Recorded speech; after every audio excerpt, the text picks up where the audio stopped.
ওয়া তাওয়াক্কাল আলাল্লাহি, একমাত্র আমরা ভরসা করব কার উপরে? আল্লাহর উপরে। কেন ভরসা করব আল্লাহর উপরে? ওয়া কাফা বিল্লাহি ওয়াকিলা, আল্লাহ তাআলা বলেন ওয়া কাফা যথেষ্ট হবে, বিল্লাহি আল্লাহ তাআলাই যথেষ্ট হবে, ওয়াকিলা বান্দার রোজগারের ব্যাপারে, কর্মস্থানের ব্যাপারে, কার কর্ম কোথায় রেখেছেন এর ব্যাপারে আল্লাহ তাআলাই যথেষ্ট। আমার আপনার চিন্তা ভাবনা করার কোনো প্রয়োজন নাই। কিন্তু আমার আপনার আল্লাহ তাআলার ইবাদতের বাহিরে এবং চেষ্টা করতে হবে এই দুনিয়ায় বাঁচতে হলে কিছু নিজেরও লড়তে হবে। কারণ আল্লাহ তাআলা সূরাতুল জুমার ভিতরে বলেন, তোমরা নামাজ পড়ো, নামাজের পরে জমিনে ছড়িয়ে ছিটে পড়ো।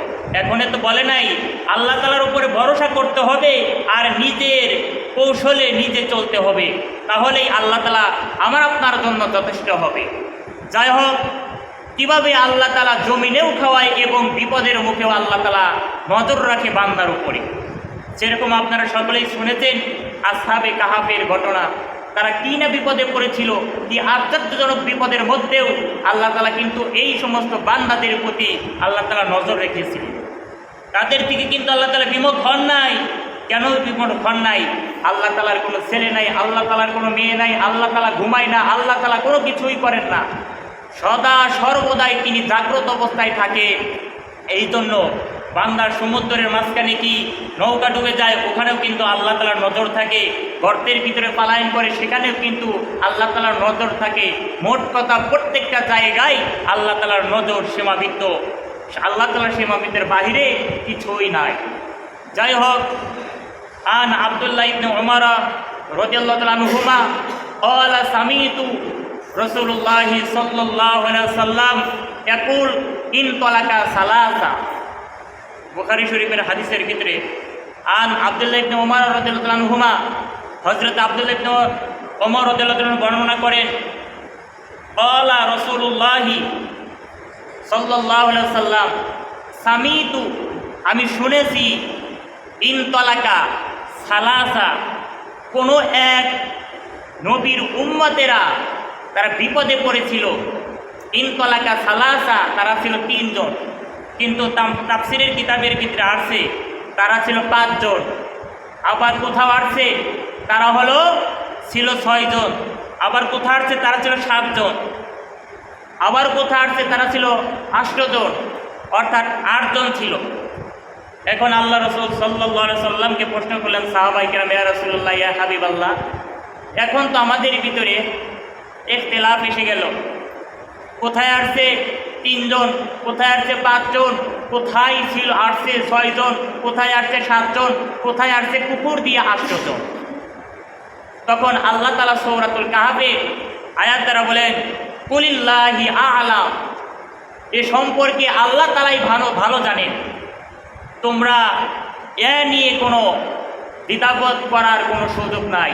কুলিল্লাহি আ'লাম, আল্লাহ তাআলা এ সম্পর্কে ভালো জানেন কয়জন ছিল, কিন্তু তোমরা এই হাদিস দ্বারা বুঝে নাও তারা ছিল 3 জন। তারা 3 জনই ছিল। এই আসহাবে কাহফের ঘটনা থেকে আমরা অনেক কিছুই শিক্ষা পাবো। কেমনে পাবো? আল্লাহ তাআলা যে সর্বদাই বান্দার উপর নজর রাখে সেটাও আমরা একটা বুঝতে পারব। কারণ এই আসহাবে কাহফের ওই সময়ের মধ্যে 3 ব্যক্তি তারা সফরে বের হয়েছিল। সফর করতে করতে রাস্তায় তারা এভাবে অগ্রসর সামনের দিকে হইতে হইতে হঠাৎ করে রাত হয়ে যায়, অর্থাৎ সন্ধ্যা হয়ে যায়। সন্ধ্যা হয়ে যাওয়ার পরে তারা এখন রাত্রি যাপন কোথায় করবে, দেখে শুধু বড় বড় পাহাড় আর শুধু পাথর। তারা দেখলো একটা পাহাড়ের গুহার ভিতরে কিছু জায়গা খোলাসা দেখা যায়। তারা তাই এই 3 ব্যক্তি ওই গর্তের ভিতরে প্রবেশ করলো। দাখালতু, তারা প্রবেশ করলো ওই গর্তের মধ্যে, কিন্তু আল্লাহ তাআলার এই কারিশমা, গর্তের ভিতরে প্রবেশ করতে দেরি সাথে সাথে তারা ওই গর্তের মুখটা সাথে সাথে বন্ধ হয়ে গেল। বন্ধ হয়ে যাওয়ার পরে তারা একে অপরে এইভাবে চিন্তায় পড়ে গেলে, আমরা যেই গর্তের ভিতরে প্রবেশ করেছি, গর্তের মুখ তো দেখা যায় এখন বন্ধ, কিন্তু এই মরুভূমি পাহাড় এলাকায় কোনো মানুষের যাতায়াত নাই, মানুষের বসবাস নাই, আর থাকলেই বোন কী হবে? কে আমাদের এই পাথর সরিয়ে দেবে? এত বড় ভারী পাথর, ওজনের পাথর, কেউ তো এটা সরাইতে আসবে না। কিন্তু তারা নিরাশ হয় নাই, আল্লাহ তাআলার উপর তাওয়াক্কাল, তারা আল্লাহ তাআলার উপর ভরসা রেখেছে। কেন রেখেছে? আলাল্লাহি, আল্লাহর উপর ভরসা এমনভাবে রাখছে, এই জন্য আল্লাহ তাআলা তাদের ওই গর্তের ভিতরে প্রবেশ করার পরে হঠাৎ করে তাদের নিদ্রা চলে আসছে। নিদ্রে চলে আসার পরে এরই মধ্যে তিনজনের মধ্যে থেকে একজনের অল্পভাবে ঘুম ভেঙে গেছে। ঘুম ভেঙে যাওয়ার পরে আর বাদ বাকি যে দুই ভাই ছিল তাদেরকে বলতেছে, ওঠে আর কত সময় ঘুমাইবেন, পড়াই একদিনের উপরে অতিবাহিত হয়ে গেছে। কিন্তু সূরাতুল কাহফের 25 নম্বর আয়াতে আল্লাহ তাআলা বলেন, ওয়ালা বিসু ফি কাহফিহি সালাসা মিআতিন সিনিনা, ওই আসহাবে কাহফের লোকেরা যে গর্তের ভিতরে প্রবেশ করেছিল, সালাসা মিআতিন সিনিনা, তারা 300 বছর পর্যন্ত ওই গর্তের ভিতরে ছিল। ওয়াজদাদু তিসআ, আরও অতিরিক্ত তারা 9 বছর ওখানেই ছিল। এখন দেখেন, তারা বলতেছিল আমরা ঘুমিয়েছি একদিন অথবা একদিনের কিছুটা বেশি হবে, কিন্তু আল্লাহ তাআলা সূরাতুল কাহফের ভিতরে বলেন, ওয়ালা বিসু ফি কাহফিহি, ওই তিন ব্যক্তি সালাসা মিয়াতিন সিনিনা, 1 বছর না, 2 বছর না, 100 বছর না, 300 বছর পর্যন্ত ওখানে ঘুমিয়েছিল।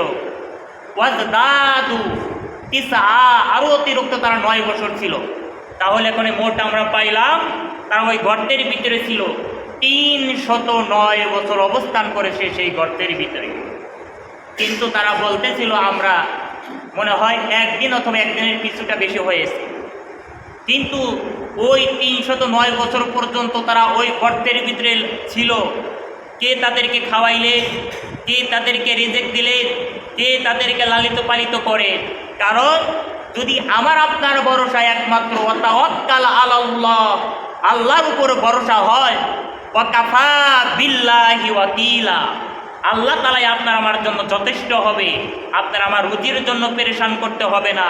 আল্লাহ তাআলা কেমনে খাওয়াইবে, কেমনে আপনার আমার জীবন ব্যবস্থা করে দিবে, আল্লাহ তাআলা সেটাই ভালো জানেন। কিন্তু আপনার আমার কিছুটা কৌশল অবলম্বন করতে হবে। কৌশলে আল্লাহ তাআলার ইবাদতের বাহিরে চলতে হবে। যাই হোক, হযরত আব্দুল্লাহ ইবনে ওমর রাদিয়াল্লাহু তাআলা আনহু থেকে বর্ণনা করেন, তিনি বলেন, আমি শুনেছি ইনতলাকা সালাসা, তারা ওই গর্তের ভিতরে প্রবেশ করেছিল, কিন্তু তারা ছিল 3 ব্যক্তি।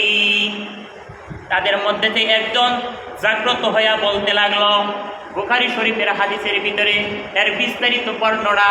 আল্লাহ রাসূল সাল্লাল্লাহু আলাইহি ওয়াসাল্লাম বলেন, ওই 3 ব্যক্তির মধ্যে থেকে একজন বলেন, এখানে আল্লাহর উপর ভরসা করা ছাড়া আর কোনো আমাদের উপায় নাই। ওই 3 জনের মধ্যে থেকে একজন ছিল মায়ের বড় ভক্ত, মা বাবার আবাধ্য সন্তান ছিল।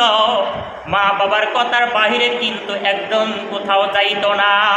শুধু তাই নয়, ওই 3 ব্যক্তির এক ব্যক্তি যে তিনি রাতের বেলায় তার বাড়িতে একটা গাভী ছিল, যখন দুধ পান করত, তার বিবিকে না খাওয়ানোর আগে, তার সন্তানকে খাওয়ানোর আগে, তার গোলামকে খাওয়ানোর আগে, তার মা বাবাকে যতক্ষণ পর্যন্ত দুধ পান না করাইতো, তার আগে কিন্তু তার বিবিকেও খাওয়াইতো না, তার সন্তানকেও খাওয়াইতো না, তার গোলামকেও খাওয়াইতো না, অর্থাৎ সে নিজেও ভক্ষণ করত না, যতক্ষণ পর্যন্ত তার মা বাবা না খাইতো।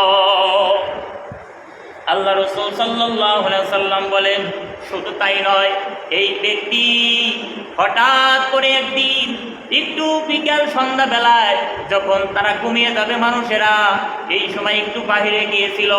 বাহির থেকে এসে দেখে তার মা বাবা উভয়জন ঘুমিয়ে গেছে। এখন সেই ব্যক্তি চিন্তা ভাবনা করে দেখলো, আমার মা বাবাকে যদি আমি জাগ্রত করি তাহলে তো তারা কষ্ট পাবে।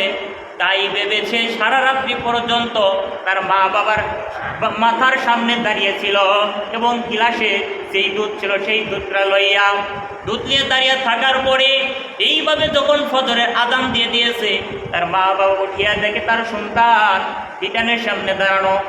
তার মা বাবা বলে, বাবা তুমি এই দুধের পিয়ালা অর্থাৎ দুধের গিলাস নিয়ে কতক্ষণ পর্যন্ত দাঁড়িয়ে রইছ?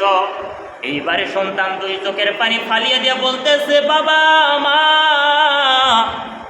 আমি যখন রাত্রির বেলায় আপনারা যখন যেই সময় দুধ পান করে ওই সময় একটু আমি বাহিরে গিয়েছিলাম, আর বাহির থেকে আসতে আমার একটু লেট হয়েছিল, অর্থাৎ দেরি হয়েছিল। এই সময়ের মধ্যে আপনারা উভয়জন ঘুমিয়ে যান, আর ওই সময় আমি দুধ নিয়ে দুধের গিলাস এখানে দাঁড়িয়ে থাকি। আমি চিন্তা ভাবনা করলাম, যদি এখন আমার মা বাবাকে আমি ডাক দেই তাহলে তো তারা কষ্ট পাবে। তাই এই দিকে চিন্তা ভাবনা করে সারা রাত্রি হিটানের সামনে, মাতার সামনে আমি দাঁড়িয়েছিলাম। তখন ওই সময় তার মা এবং বাবা এমনভাবে সন্তানের জন্য দুই হাত তুলে দোয়া করেছিলেন, অর্থাৎ তার অন্তর থেকে দোয়া করেছিলেন তার সন্তানের জন্য। আর সেই সন্তান সেই গর্তের ভিতরে তখন বিপদে পড়েছে। এইবারে সেই ছেলেটি বলতেছে, আল্লাহ আমার তো কোনো ভালো কোনো আমল নাই, আমার কোনো পুঁজি নাই, কিন্তু যেই রাত্রের বেলায় আমি সারা রাত এক গিলাস পানি নিয়ে দাঁড়ানো অবস্থায় ছিলাম আমার মা বাবাকে খাওয়ানোর জন্য, কিন্তু তারা কষ্ট পাবে এই জন্য তাদেরকে জাগ্রত করতেছিলাম না। এই কাজটা কিন্তু আমি আমার মা বাবাকে সন্তুষ্ট করার জন্যই আমি করেছিলাম, নিজের ব্যক্তিগত কোনো উদ্দেশ্য ছিল না। আল্লাহ এই কাজকে যদি আপনি পছন্দ করে থাকেন, এই কাজকে পছন্দ করিয়া এই গর্তের মুখের দিকে পাথরটা একটু সরিয়া দেন। এইভাবে যখন এই ছেলেটি দোয়া করতেছিলেন, দোয়া করার সাথে সাথে আল্লাহ তাআলা ওই পাথরটা কিছুটা সরিয়ে দেয়। সকলে বলেন সুবহানাল্লাহ। এখন আমরা এই ঘটনা দ্বারা বুঝতে পারলাম আসহাবে কাহাফের ওই তিন ব্যক্তি 1 বছর না 2 বছর না 309 বছর পর্যন্ত ওই গর্তের ভিতরে অবস্থান করতেছিল। তাদেরকে কে খাওয়াইতেছিল, কে রিজিক দিতেছিল, কিন্তু তাদের উদ্দেশ্য ছিল, ভরসা ছিল আল্লাহর উপরে। এই জন্য আল্লাহ তাআলাই তিনাদেরকে এমনভাবে রেখেছেন তাদের বিন্দু পরিমাণ ক্ষুধার অনুভব হয় নাই। কিন্তু ওই তিন ব্যক্তির এক ব্যক্তি যখন এভাবে দোয়া করতে লাগলেন, দোয়া করার সাথে সাথে একটু সরে গেল পাথরটা অটোমেটিকভাবে, কিন্তু এতটুকু সরেছে তারা যে বের হওয়ার জায়গাটা পর্যন্ত এখন পর্যন্ত হচ্ছে না। তাদের মধ্যে আর এক ব্যক্তি বললেন, আল্লাহ আমার তো কোনো আমল নাই, আমার তো কোনো পুঁজি নাই, কিন্তু আমাদের বাড়ি থেকে কিছু দূর ফাঁকে ছিল আমার চাচার বাড়ি। আমি হঠাৎ করে একদিন আমার চাচার বাড়িতে গিয়েছিলাম। আমার চাচার বাড়িতে যাওয়ার পরে দেখি আমার চাচাতো বোন বাড়িতে একা, আর আমার ওই চাচাতো বোনকে আমি অনেক ভালোবাসতাম, আমি বড় মহব্বত করতাম, বড় আদর করতাম। তাকে 120 দিরহামের বিনিময় তাকে আমি বলতেছিলাম অমুক জায়গা যাও অথবা অমুক নিরিবিলি জায়গা আসো, কিন্তু সে রাজি হয়ে আমার কথা মতো আমার সেখানে আসছিল। আসার পরে ওই বাড়িতে আমার চাচার বাড়িতে আমার চাচা চাচি আর কেউ ছিল না, আমার চাচা তো বোন ব্যতীত। এখন ওই সময়ের ভিতরে আমার নবসের যেটা খায়ের ছিল সেটা পূরণ করার জন্য আমার চাচাতো বোনের দিকে আমি অগ্রসর হইলাম। তখন দেখি আমার ওই চাচাতো বোনের চোখ দিয়া ঝর্ণার মতন পানি পড়তেছে আর বলতেছে, ভাই বিয়ে সারা এবং বিয়ে ছাড়া আপনি যদি আমার সাথে খারাপ কাজ করেন, কঠিন হাসরের মাটি কিন্তু আপনার জবাবদাহি করতে হবে, আর সেই দিন কিন্তু আপনি বিপদে পড়ে যাবেন। এই বলে বলে তার চাচা তখন কন্দন করতেছিলেন। এইভাবে যখন কন্দন করতেছিলেন, এত মহব্বতের তার বোনকে সাথে সাথে ছেড়ে দিয়ে তিনি খাঁটিভাবে তওবা করলেন আর বললেন, আমি কি একটা খারাপ কাজ করতেছিলাম, আমি সুযোগ পাইয়া আমার চাচাতো বোনের সর্বনাশটা করতেছিলাম, কিন্তু ওই দিন আমি আপনার উপরে বিশ্বাস করেছিলাম, আপনার জাহান্নামের ভয়ে, আপনার পরকালের ভয়ে, আপনার পুলসিরাতের ভয়ে আমি সুযোগ পাইয়া সুযোগ কিন্তু আমি হাতছাড়া করে ফেলেছি। আমি কিন্তু খারাপ কাজ করি নাই, কিন্তু আপনার পরকালের ভয়ে, আপনার দোজখের ভয়ে। এই কাজটা যদি আমার নিজের জন্য ছিল না, পরকালের জন্য ছিল, এই কাজটা যদি আপনি পছন্দ করে থাকেন, এই গর্তের মুখে থেকে পাথরটা কিন্তু সরিয়ে দেন। এইভাবে যখন দোয়া করতে লাগলেন, আল্লাহ তাআলা আরেকটু পাথর সরিয়ে দেয়। সকলে বলেন সুবহানাল্লাহ। শুধু তাই নয়, 3 নম্বরে ব্যক্তি বলতেছে, আল্লাহ, 2 জন দোয়া করলো, দোয়া করার পরে যতটুকু জায়গা পাথর সরে গেছে, তারপরেও কিন্তু বাহির হওয়ার কোনো উপায় হচ্ছে না, বাহির হইতে পারবো না। কিভাবে আমরা বাহির হব? ওই 3 নম্বর ব্যক্তি এইবার বলতেছে, আল্লাহ, আমার কোনো আমল নাই, আমার কোনো পুঁজি নাই, কিন্তু আমার বাড়িতে কয়েকজন শ্রমিক কাজ করতেছিল। কাজ করতে গিয়ে হঠাৎ করে একজন শ্রমিক পারিশ্রমিক না নিয়ে, বেতন না লইয়া তিনি চলে গিয়েছিল। তাকে আমি অনেক খোঁজাখুঁজি করেছি তার পারিশ্রমিক দেওয়ার জন্য, কিন্তু আমি তাকে পাই নাই। আর বাদ বাকিদেরকে আমি পারিশ্রমিক দিয়েছি, কিন্তু ওই ব্যক্তির পারিশ্রমিক যেই টাকাটা ছিল, ওই টাকাটা আমি ব্যবসার কাজে ব্যয় করলাম। ব্যবসা করতেছিলাম, ব্যবসা করতে করতে এক পর্যায়ে আমার প্রচণ্ড ধন সম্পদ হয়ে গেল। ধন সম্পদ এমন হয়ে গেছে, হাজার হাজার গরু, হাজার হাজার ছাগল, এইরকম উট বকরির অভাব নাই, এত সম্পদশালী সে হয়ে গেছে। এখন যখন সে বিরাট আলো ধনী হয়ে গেছে, এই সময় যেই ব্যক্তি মজুরি না লইয়া, পারিশ্রমিক না লইয়া চলে গিয়েছিলেন, হঠাৎ করে সেই মালিকের বাড়িতে আসলেন। আসার পরে বলতেছে, ভাইজান, আমি কয়েক বছর পূর্বে আপনার বাড়িতে কাজ করতেছিলাম। কাজ করার সময় হঠাৎ করে আমার বাড়িতে একটা প্রয়োজন থাকার কারণে আমি আপনার কাছ থেকে মজুরি চাইতে সাহস পেয়েছিলাম না। সবার আগে কেমনে আপনার কাছ থেকে টাকাটা লই, তাই আমি চলে গিয়েছিলাম আপনার না কইয়া। এখন আমি হঠাৎ করে বহু বছর পরে আসছি, আপনি আমাকে আমার পারিশ্রমিক দিয়া দেন। ওই 3 ব্যক্তির এক ব্যক্তি বলতেছে, যখন সেই ব্যক্তি পারিশ্রমিক চাওয়ার জন্য, মজুরি চাওয়ার জন্য আমার কাছে আসলো, আসার পরে আমি বললাম, এই যে গরুর পাল দেখো, এই যে বকরির পাল দেখো, এই যে উটের পাল দেখো, যাহা কিছু আছে সব তুমি নিয়ে যাও। এই কথা যখন বলতে লাগলেন মালিক, সেই যেই লোকটা কাজ করেছিল বহু বছর আগে, বলতেছে, মালিক, আপনার কাছে আসলাম আমি সামান্য একদিনের পারিশ্রমিক দেওয়ার জন্য, কিন্তু আপনি আমাকে এমন কথা বলে ঠাট্টা করলেন, আমি তো কিছুই বুঝতে পারতেছি না, আপনি কেনই বোন আমার সাথে ঠাট্টা করেন? কিন্তু সেই মালিক বলতেছিল, ভাই, আপনার সাথে আমি ঠাট্টা করতেছি না, আপনার সাথে মশকরা করতেছি না। আপনি যে বহু বছর আগে আমার কাছ থেকে মজুরি না লইয়া চলে গিয়েছিলেন, সেই টাকাটা আমি ব্যবসার খাতে ব্যয় করেছি। এই ব্যবসার খাতে ব্যয় করার পরে এত অট্টালিকা, এত বাড়িঘর, এত বকরি, এত ছাগল, এত উটের মালিক হয়ে গেছি, সব আপনার সেই মজুরির টাকা। এখন আমি আপনার যা আছে সব দিয়ে দিলাম, একটাও আমি চাই না। তখন সেই ব্যক্তি সেই গর্তের ভিতরে বলতেছে, আল্লাহ, সেই ব্যক্তি বহু বছর আগে কাজ করতেছিল, কিন্তু মজুরি না লইয়া চলে গেল।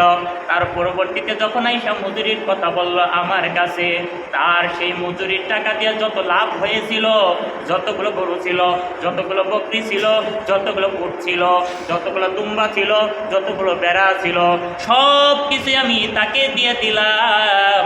আল্লাহ, কিন্তু আপনাকে বিশ্বাস করার কারণে, আপনার পরকাল বিশ্বাস করার কারণে, আখিরাত বিশ্বাস করার কারণে আপনি আমাকে যদি এই কাজটা যদি আমার পছন্দ হয়ে থাকে, আপনার গর্তের মুখ থেকে পাথরটা আরেকটু সরিয়ে দেন।